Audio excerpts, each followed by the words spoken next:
Press briefing by the Rivers State House of Assembly on the state of governance in Rivers State. By me, Honorable Elemi Alabo George, Chairman House Committee on Information and spokesperson for the 10th Assembly of Rivers State. Today, Friday, 14th March, 2025. Dear Rivers people, dear Nigerians, members of the press, ladies and gentlemen, it has become imperative for us, the 10th Assembly of Rivers State, to address the public regarding certain developments in the governance of our dearly beloved state. Recall that after the Supreme Court's judgment on the budget of our state, it became absolutely necessary for the governor of Rivers State, His Excellency, Sir Fubara, to present the appropriation bill to the legislature for consideration and passage. Also recall that immediately after the judgment, this House wrote to the governor, calling on him to immediately present the budget for speedy consideration. It was our hope that by the 15th of March 2025, we would have concluded the process of passing the appropriation bill into law, so as to give us enough time to approach the federal government to release funds meant for our state, which have been seized by the judgments of the Supreme Court. This we did in the interest of our dear state and in pursuit of peace, recognizing that no government can function optimally without a harmonious coexistence between the executive and the legislature. This letter was rejected, and the staff of the House of Assembly who attempted to deliver the mails were brutalized at the gates of the government house and sent back. Undeterred by this, the House resorted to use the courier service to deliver the mail. The governor did not heed to our call, nor did he demonstrate any intention to. Ladies and gentlemen, recall again that the judgment of the Supreme Court invalidated the appointment of most of the commissioners in the states. To bridge this gap and to avoid a vacuum, the House immediately wrote to the governor to submit the list of commissioners for immediate screening. Our letter was again rejected at the government house, and we once again resorted to deliver the mail through a courier service. Rather than heed our call, the governor instructed them to go to court against us, which they have now done.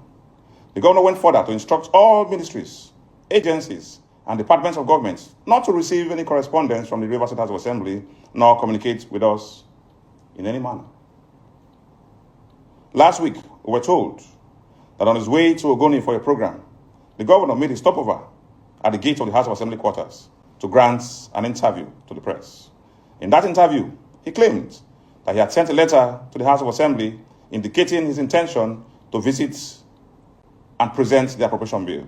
A claim we found rather astonishing, as no such letter was received by the House of Assembly. His aides later alleged that they forwarded a letter through WhatsApp to some members of the House, which was also awkward, unprofessional, and embarrassing. As I speak, the social media space is awash with stories about a purported letter from the governor to the House of Assembly expressing his intention to visit the House to present the appropriation bill for the year 2025. Nothing can be further from the truth. We wish to state categorically that there is no such letter before the House of Assembly, nor any of its staff. We challenge the governor and his aides to produce an acknowledgement copy of such a letter, or any evidence that such a letter was sent or received by the House of Assembly. It is absolutely untrue and unfortunate. The general public must, as a matter of importance, ignore such a claim. It is now very obvious that if at all there was such a letter, the intended recipient was not the legislature, not the House of Assembly, but the public. And the clear intention was to play to the gallery, whip up public sentiments, demonize the House of Assembly, and set the public against us. This is demeaning, denigrating, and perilously unfortunate. The governor's actions demonstrate a lack of sincerity in resolving this impasse. The governor continues to try to bully and blackmail the legislature into submission. The governor must be reminded that the House of Assembly is not an appendage of the executive, and its members are not his slaves, bond servants, or serfs. We are an independent arm of government in line with the principles of horizontal separation of powers as expressed in the Constitution, Section 4, Section 5, and Section 6. It is in responding to this attitude that the Supreme Court, in its judgment, said, and I quote, A government cannot be said to exist without one of the three arms that make up the government of the state under the 1999 Constitution. In this case, the executive arm of government has chosen to collapse the legislature to enable him govern without the legislature as a despot. As it is, there is no government in Rivers State. That was the exact words of the Supreme Court. We had hoped that such strong words from the Supreme Court will help purge the governor of such despotic ways.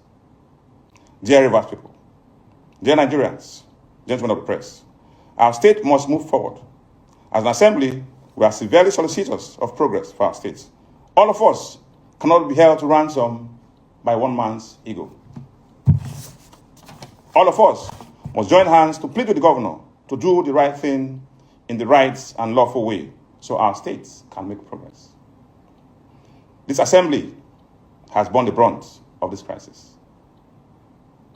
We have endured immense hardship. We have been battered almost beyond our carrying capacity. We have been punished unduly and unfairly for trying to perform our constitutional duties. Our governor must not extend this punishment to Rivers people. No. Please no. We must not allow it. We have seen hell. Our hallowed chamber was burnt down by the governor. The House of Assembly complex was brought down by the governor, totally demolished alongside our personal effects and belongings. Our speaker's residence was brutally attacked. Our residential quarters was mindlessly invaded. Our allowances have been seized for about a year and 6 months now. We still continue to suffer. Yet, we are resolved to put all this behind us in the interest of our state so that our states can move forward. We cannot afford to punish our people because of our ego and personal interests. Ladies and gentlemen, we have aged pensioners who must receive their pensions. We have our teachers in public schools who we depend on for our children to be educated. They must be paid their salaries. We have government hospitals and health centers which our people depend on for discounted and affordable medical services. We have public schools which depend on public funds for their daily running. The governor is toying with the lives and livelihoods of Rivers people. Let us please all call on him to do the right thing in the interest of our states and its people, to put his personal interest behind and put the interests of the entirety of Rivers people at the fore. Thank you, and God bless you.